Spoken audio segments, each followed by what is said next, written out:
All right, we finished our first section, the first 4 bars of this composition with the turnaround. 3, 6, 2, 5. We didn't have much space, that's why we opted for quavers here. It sounds a bit rushed, but it's okay. Your composition is yours. There's no bad composition at all. There's only bad execution of notes. Performances are what make music sound bad. Composition will always be nice even if it's monotonous. Yep. So let's develop this a bit further now that we've come up with something basic using 2-5-1 rules. 2-5-2-5-2-5 all through. You don't have to use 2-5-1 rule everywhere. I'm just putting everything together for the sake of you understanding how keyboard harmony is applied, especially if you want to incorporate chromatic movement of chords like B flat there, F sharp there, etc. Okay, so this piece of music ends, of course, in perfect cadence. So this is an imperfect cadence here because this is a chord 2 and this is a chord 5. So let's complete this cadence by creating a perfect cadence in the next bar. So from chord 5 to 1, we're going to have a perfect cadence. So I'm simply going to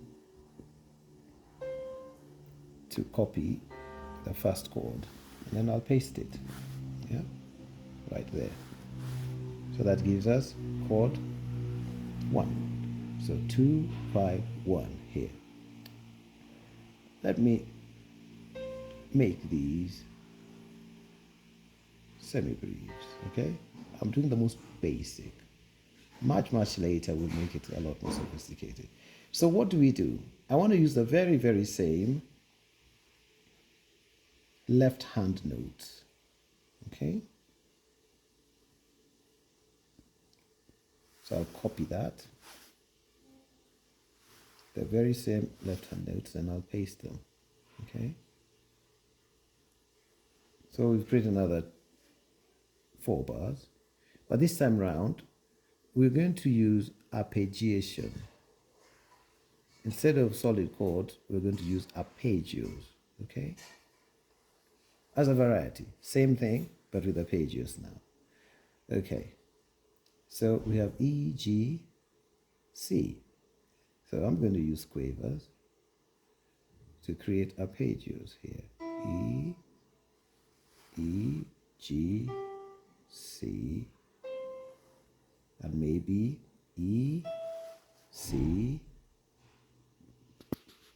Okay, yeah, E, G, C, E. All right. I might as well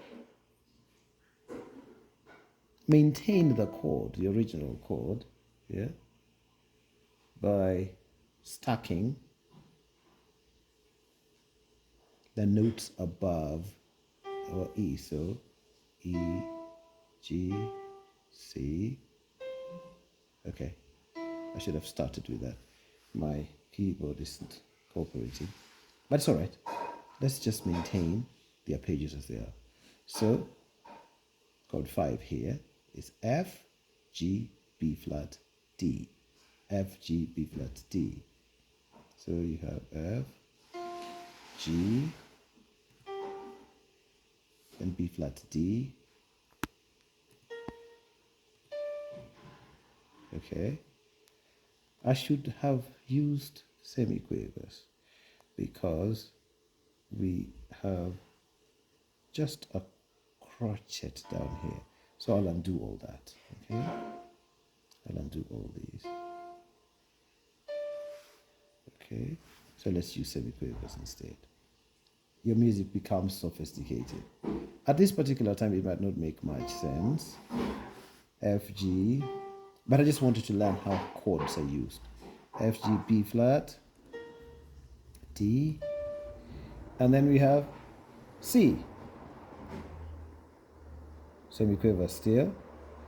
And we're going to use E, G, B flat, C. E, G, B flat, C. And then we have F, A, C. I'm going to use, let's say, crochet. It's up to you, whatever rhythm you want. And 2. Maybe this time around, let's descend. We've been ascending too much. So we can descend now. So let's do an F up here. And then 2 quavers, giving us C and A. I'm just copying the chords as we had played them or written them earlier. And then the next chord is now A, 7th, A minor 7th, A minor with a minor 7th. So let's ascend now. So we have A, C, E, G.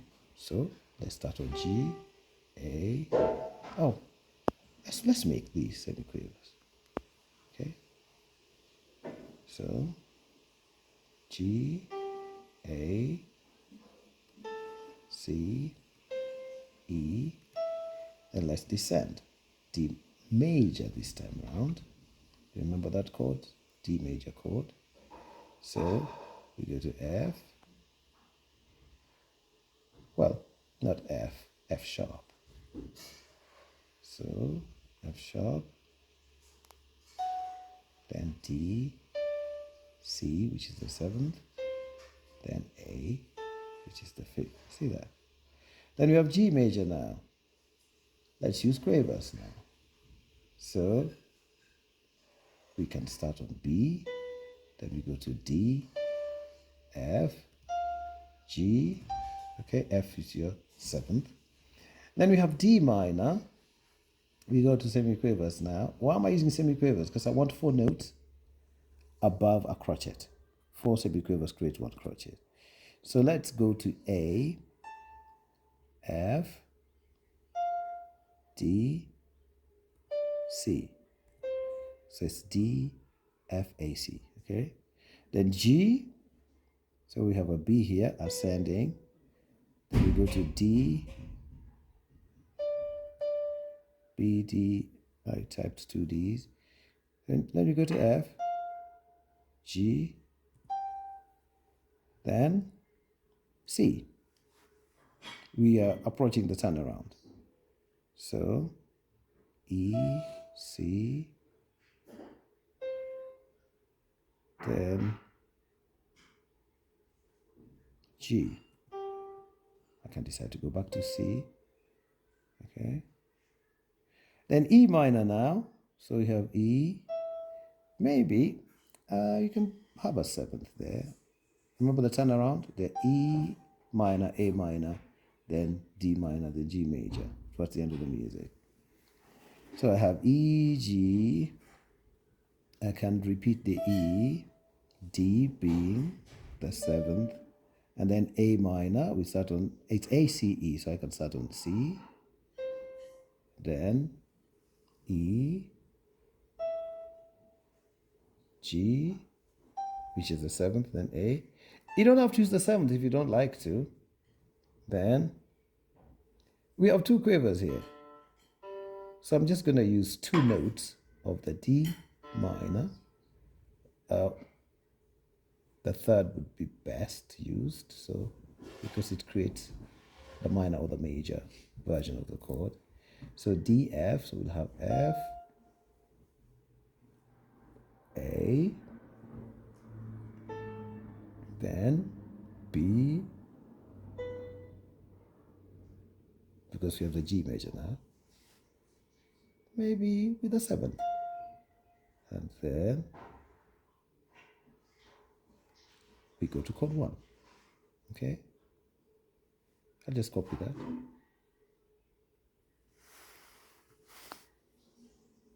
Paste it there. Okay, so we've developed the music much further, and you can now see quavers and semiquavers are coming up, and they're all just arpeggios. Later, we'll use the very same to create what we call passing notes, and that's how the music develops and just gets better and better based on the very same chords. Okay, so let's hear what we just did here and what it sounds like.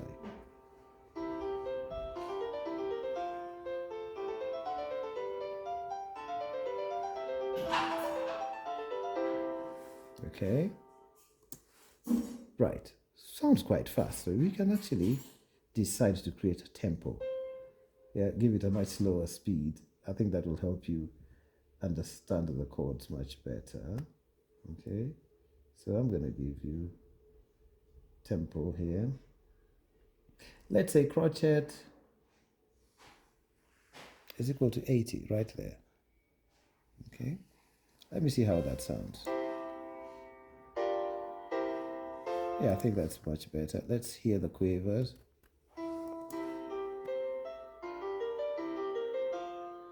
Yeah, that's much better.